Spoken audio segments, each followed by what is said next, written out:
مفهوم قابل احترام بودن زن که مورد علاقه مردها بود در این انقلاب نادیده گرفته شد. تقریبا همه زنان و دختران یک شبه به این نتیجه رسیدن که معنی ندارد ارتباط جنسی آنها فقط در چارچوب ازدواج صورت بگیرد و معنی ندارد در صورت داشتن رابطه جنسی آزاد دیگر دختران خوبی نباشند. بحث خانه‌داری غذا توریه. خانه‌داری چیه؟ خانه‌داری من الان بگم که جنسیتی باشه. خانه‌داری مثلا نمونهش آشپزی چیزی نیست که مرد بلد باشه یک زن بلد باشه. هر انسانی برای برآورده کردن نیازهاش نیاز داره که من شخصا دوست دارم. من واقعا مثلا کارهای خونه رو مثلا دوست دارم. مثلا من ولی میدونید الان که انجام نمیدم به صورت کارم نیست دوست دارم. من احساس می‌کنم هر کس حتی اگه مرد هم به صورت روتین مجبور باشه کارش این باشه خسته میشه بعدش میاد. من واقعا فکر می‌کنم ما نباید بذاریم این بس تبدیل به یک کار بشه خانه‌داری. ببین که زندگی مشترک دو طرف است. بخشی از زندگی آخه و بخشی از زندگی که دو طرف باید با توافق با هم دیگه راجبش تصمیم بگیرن و به صورت کاملا مشترک انجام بدن. مثلا من میتونی زن اراده کنی که بیرون نره از خونه و من تو خونه دوست دارم کار بکنم. این کاملا یه بحثی که به نظرم تو زندگی صورت روتین این تقسیم رخ میده. من مثلا وقت دارم برای اینکه مثلا ظرف بشورم، تو الان وقت نداری، ولی اگه تو وقت داشتی تو هم باید بشوری. یعنی که اصلا نیست که مثلا چون مردم من نباید ظرف بشورم. خب کلیشه مسخره‌ایه.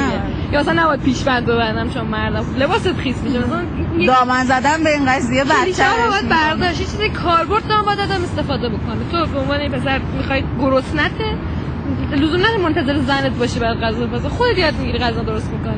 ایرادی نداره آخه مثلا شخصیت حل میکنه. راه فمینیست‌های رادیکال که به همجنسگرایی منتهی میشه و زمان با اصل بقا تنازع داره با اصل خلقت انسان ها و طبیعت انسان مغایرت داره.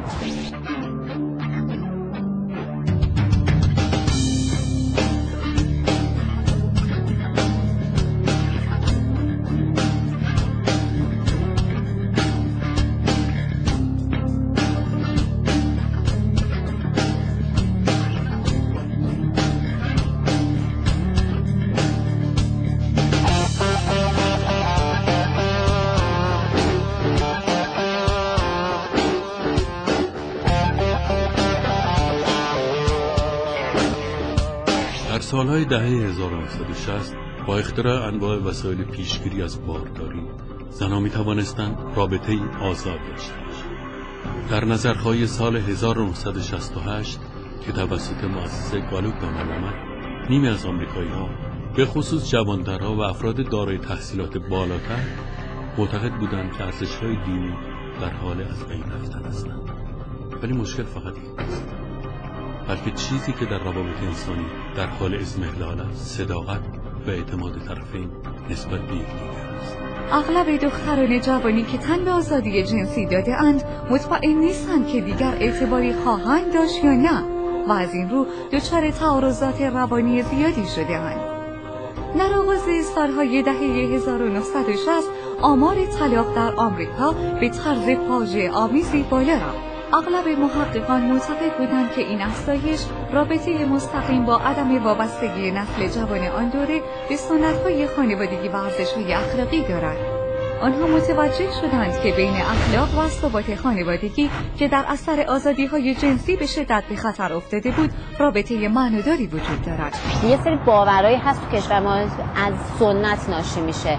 یعنی چون سنتگران ایرانی‌ها تو خیلی از چیزا، خیلی از مسائل که ریشش در سنته، چون باور سنتی نسبت به زن دارن. هنوز که هنوزم اگر زن بهترین تحصیلات هم داشته باشه، از بهترین جاهای دنیا هم داشته باشه، استاد دانشگاه باشه، نمیدونم بهترین موقعیت اجتماعی رو توی برای یک زن در یک جامعه بخوای در نظر بگیری، بازم اگر اون زن ازدواج نکرده باشه و در کنار خانواده‌اش باشه، اون خانواده‌اش که براش تصمیم گیری میکنن. یعنی نمیتونی، بازم میگم اگر حتی علاوه علمی هم در سطح پول باشه بازم نمیتونی، چون دیدگاه جامعه نسبت بهش بده.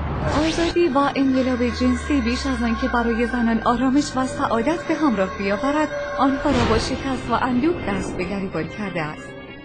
این انقلاب سبب شده که زنان تجربه بارداری و بچه‌دار شدن را نوعی محدودیت عاطفی و اقتصادی تلقی کنند. زنان دریافتند که زیر پوشش آزادی جنسی، آزادی سفت جنین و طلاق در واقع اساسی ترین عنصر حیاتی و هویتی خود را که امنیت عاطفی و روان در چارچوب نظام خانوادگی است و حتی آنان که به شدت مدافع این آزادی ها بودند امروز با محافظه‌کاری بیشتری به قضایا نگاه می‌کنند و از عوارض گسترده و وخیم آن نگرانند.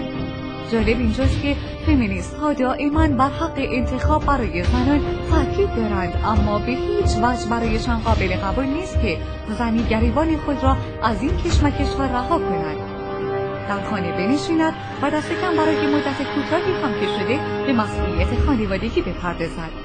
پس تعجبی ندارد که بسیاری از زنها و مردها نهضت فمینیست را مسئول تضعیف بنیانهای خانوادگی بدانند.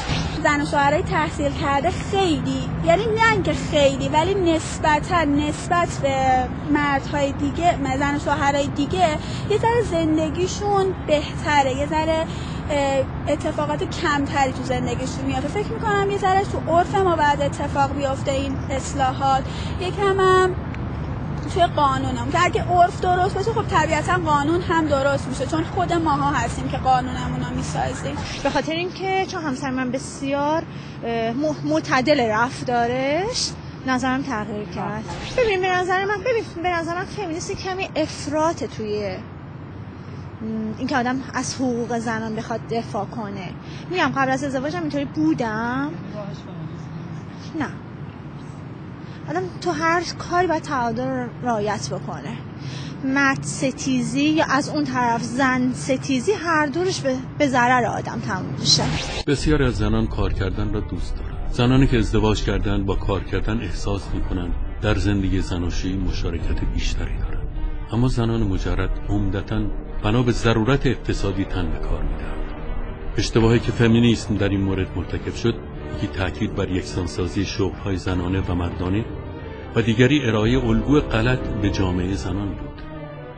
رهبران نهضت معتقد بودند که یک زن مجرد در مواجهه با کار هیچ فرقی با مردان ندارد، ولی واقعیت این است که زنان در بعضی از حرفه‌ها که به دقت و حوصله نیاز دارد بسیار کارآمدتر از مردان عمل می‌کنند.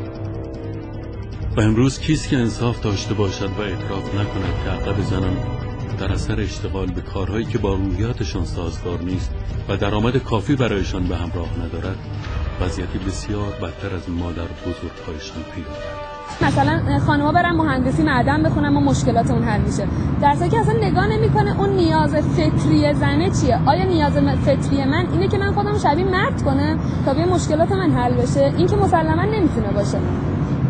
از طرف دیگه مثلا بخوام مصداقی صحبت کنم یه وقتی ما فکر میکنیم تک تکمون اگه به حقوقمون برسیم جامعه درست میشه، یه وقتی اصلا واقعا باید از خیلی چیزا گذشت تا جامعه درست میشه. الان این مثلا خیلی جنبش عظیمی که خانم‌ها دوست دارن همه مثلا شغل داشته باشن تو جامعه، همشون یه کاری بکنن، در حالی که اگه خب این ورود این همه طیف خانم به بازار باعث میشه که خب آقایون یه قسمتی از شغل‌ها رو از دست بدن، حال اینکه چه مرده که قرار چرخه اقتصادی خانواده رو بچرخونه.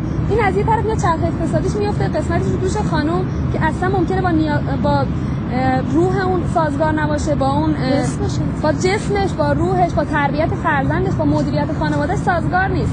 حال این هم خانواده‌اش رو دچار بحران کرده، هم چرخه اقتصادی کشور رو دچار بحران کرده که یه قسمتی از آقایون هم بیکار. فمینیسم سعی کرد آسیب‌پذیری زنها را تبدیل به اعلامیه سیاسی کند. آنها اصرار داشتند که هیچ زنی نباید تن به اهانت بدهد و جامعه باید به خشونت جنسی روزافزون نسبت به زنها توجه کند.